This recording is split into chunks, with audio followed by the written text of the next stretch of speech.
Price lord.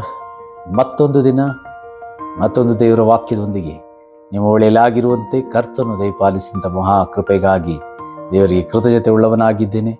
ಕರುಣೆಯುಳ್ಳಂಥ ದೇವರ ಮಹತ್ವವಾದಂತಹ ಶಕ್ತಿಯನ್ನು ನಾವು ತಿಳಿದುಕೊಳ್ಳುವಾಗ ನಾವು ದೇವರ ಅಧಿಕಾರವನ್ನು ಸರಿಯಾಗಿ ಉಪಯೋಗಿಸಿಕೊಳ್ಳುತ್ತೀವಿ ಎಂಬುದಾಗಿ ಹೇಳುತ್ತಾ ಇವತ್ತಿನ ವಾಕ್ಯ ಧ್ಯಾನಕ್ಕಾಗಿ ನಮಗೆ ಓದಿಕೊಳ್ಳೋಣ. ಲೂಕನ ಬರೆದ ಸುವಾರ್ತೆ 10ನೇ ಅಧ್ಯಾಯ 18, 19, 20ನೇ ವಾಕ್ಯ. ಸೈತಾನನು ಸಿಡಿಲಿನಂತೆ ಆಕಾಶದಿಂದ ಬೀಳುವುದನ್ನು ಕಂಡೆನು. ನೋಡಿರಿ, ಹಾವುಗಳನ್ನು, ಚೇಳುಗಳನ್ನು, ವೈರಿಯ ಸಮಸ್ತ ಬಲವನ್ನು ತುಳಿಯುವುದಕ್ಕೆ ನಿಮಗೆ ಅಧಿಕಾರ ಕೊಟ್ಟಿದ್ದೇನೆ. ಯಾವುದು ನಿಮಗೆ ಕೇಡು ಮಾಡುವುದೇ ಇಲ್ಲ. ಆದರೂ ದೆವ್ವಗಳು ನಿಮಗೆ ಅಧೀನವಾಗಿವೆ ಎಂದು ಸಂತೋಷ ಪಡದೆ ನಮ್ಮ ಹೆಸರುಗಳು ಪರಲೋಕದಲ್ಲಿ ಬರೆದಿರುತ್ತದೆ ಎಂದು ಸಂತೋಷ ಪಡಿರಿ. ಪ್ರಿಯ ದೇವರ ಮಕ್ಕಳೇ, ಅನೇಕ ಆವರ್ತಿ ನಾವು ಓದಿದಂಥ ವಾಕ್ಯವಾಗಿದೆ ಈ ವಾಕ್ಯ. ಹಾವುಗಳನ್ನು, ಚೇಳುಗಳನ್ನು, ವೈರಿಯ ಸಮಸ್ತ ಬಲವನ್ನು ತುಳಿಯೋದಕ್ಕೆ ದೇವರು ನಮಗೆ ಅಧಿಕಾರ ಕೊಟ್ಟಿದ್ದಾನೆ ಎಂಬುದಾಗಿ ವಾಕ್ಯ ಹೇಳ್ತಾ ಇದೆ. ಆದರೂ ಕೂಡ ಅನೇಕ ಅಂಧಕಾರ ಶಕ್ತಿಗಳನ್ನು ನೋಡುವಾಗ ನಾವು ಭಯಪಡ್ತೀವಿ.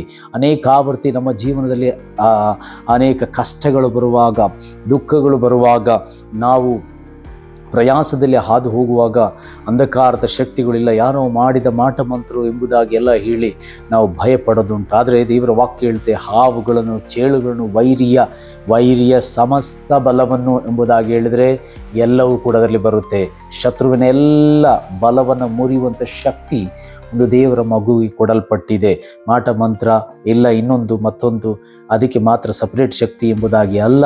ದೇವರು ವೈರಿಯ ಸಮಸ್ತ ಬಲವನ್ನು ಅಂತ ವಾಕ್ಯ ಹೇಳಿದೆ. ಅಂದರೆ ಅದು ಎಲ್ಲವನ್ನ ನೀವು ನಾಶ ಮಾಡುವಂತಹ ಕೃಪೆಯನ್ನು ದೇವರು ನಿಮಗೆ ಅನುಗ್ರಹಿಸಿದ್ದಾನೆ ಎಂಬುದಾಗಿ ವಾಕ್ಯ ಹೇಳ್ತಾ ಇದೆ.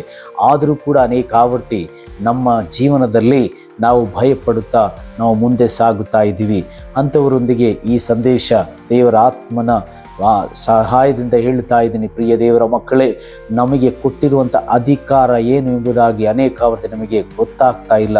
ಅನೇಕ ಆವರ್ತಿ ನಮ್ಮೊಳಗಿರುವಂಥ ಆತ್ಮನ ಬಲ ಏನು ಎಂಬುದಾಗಿ ನಮಗೆ ಗೊತ್ತಾಗ್ತಾ ಇಲ್ಲ.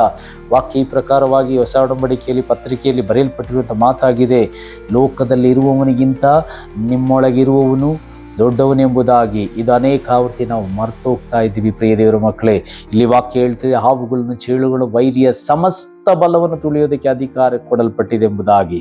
ಈ ಅಧಿಕಾರ ದೇವರು ನಮಗೆ ಕೊಡಲ್ಪಟ್ಟಿದೆ, ಯಾಕೆ ನಮ್ಮಿಂದ ಉಪಯೋಗಿಸಕ್ಕಾಗ್ತಾ ಇಲ್ಲ ಎಂಬುದಾಗಿ ಕೇಳೋದಾದರೆ ವಾಕ್ಯ ಹೇಳ್ತಾ ಇದೆ. ಅದರ 18 ಈ ಪ್ರಕಾರ, ಸೈತಾನು ಸಿಡಿಲಿನಂತೆ ಆಕಾಶದಿಂದ ಬೀಳುವುದನ್ನು ಕಂಡೆನೆಂಬುದಾಗಿ. ಯಾಕೆ ನಾವು ದುಷ್ಟ ಶಕ್ತಿಗಳು ನೋಡಿ ಭಯಪಡ್ತೀವಿ, ಯಾಕೆ ಅದನ್ನು ಜಯಿಸಕ್ಕಾಗ್ತಿಲ್ಲ ಎಂಬುದಾಗಿ ಕೇಳಿದ್ರೆ, ಮೊದಲನೇದಾಗಿ ನಾವು ತಿಳ್ಕೊಳ್ಬೇಕಾದ ಕಾರ್ಯ, ಸೈತಾನನು ಸಿಡಿಲಿನಂತೆ ಆಕಾಶದಿಂದ ಬೀಳುವಂಥದ್ದನ್ನು, ಸೈತಾನನು ಬೀಳೋದನ್ನು ನೀವು ಆತ್ಮದಲ್ಲಿ ಕಾಣುವವರಾಗಿರಬೇಕು. ಈ ದಿನಗಳಲ್ಲಿ ಸೈತಾನ್ನ ಶಕ್ತಿಯನ್ನೆಲ್ಲ ನೋಡಬೇಕಾದ್ದು, ಸೈತಾನು ಬೀಳೋದನ್ನು ನೀವು ನೋಡಿದರೆ ಯಾವುದೇ ಮಾಟ ಮಂತ್ರಕ್ಕೆ ನೀವು ಭಯಪಡಲ್ಲ. ಯಾರು ನಿಮಗೆ ವಿರುದ್ಧವಾಗಿ ಆ ಕ್ರಿಯೆ ಮಾಡುವಂಥ ಅಂಧಕಾರ ಶಕ್ತಿಯನ್ನು ನೋಡಿ ನೀವು ಭಯಪಡಲ್ಲ. ನೀವು ಧೈರ್ಯವಾಗಿ ನಿಂತು ಪ್ರಾರ್ಥನೆಯನ್ನು ಮಾಡ್ತೀರ. ಪ್ರಿಯ ದೇವರ ಮಕ್ಕಳೇ, ಸೈತಾನು ಬೀಳೋದನ್ನು ಕಂಡಾಗಲೇ ನಮ್ಮಲ್ಲಿ ಅಧಿಕಾರವು, ದೇವರು ಕೊಟ್ಟಿರುವಂಥ ಅಧಿಕಾರದ ಬೆಲೆ ಏನು ಅಂತ ನಮಗೆ ಗೊತ್ತಾಗೋದು. ಅದಕ್ಕೆ ವಾಕ್ಯ ಹೇಳಿದು, ವೈರಿಯ ಸಮಸ್ತ ಬಲವನ್ನು ತುಳಿಯುವಂಥ ಅಧಿಕಾರ ದೇವರು ನಿಮಗೆ ಕೊಟ್ಟಿದ್ದಾನೆ ಎಂಬುದಾಗಿ. ವೈರಿಯ ಎಲ್ಲ ಶಕ್ತಿಗಳನ್ನು ಮುರಿಯುವಂಥ ಅಧಿಕಾರ ದೇವರು ನಮಗೆ ಕೊಟ್ಟಿದ್ದಾನೆ. ಯಾಕೆ ಎಂಬುದಾಗಿ ಕೇಳಿದರೆ, ಸೈತಾನು ಮೇಲಿಂದ ಬಿದ್ದಿರೋದನ್ನು ನಾವು ಕಂಡರೆ ಮಾತ್ರ, ನಾವು ಕಾಣೋದಾದರೆ ಮಾತ್ರವೇ ಈ ಅಧಿಕಾರ ನಮಗೆ ಉಪಯೋಗಿಸಕ್ಕಾಗೋದು. ಸುಪ್ರಿಯ ದೇವರ ಮಕ್ಕಳೇ, ಮುಂಜಾನೆ ಸಮಯ ನಾನು ಹೇಳೋದಕ್ಕೆ ಬಯಸುತ್ತೇನೆ, ಅವನು ಬಿದ್ದವನಾಗಿದ್ದಾನೆ, ಸೋತವನಾಗಿದ್ದಾನೆ.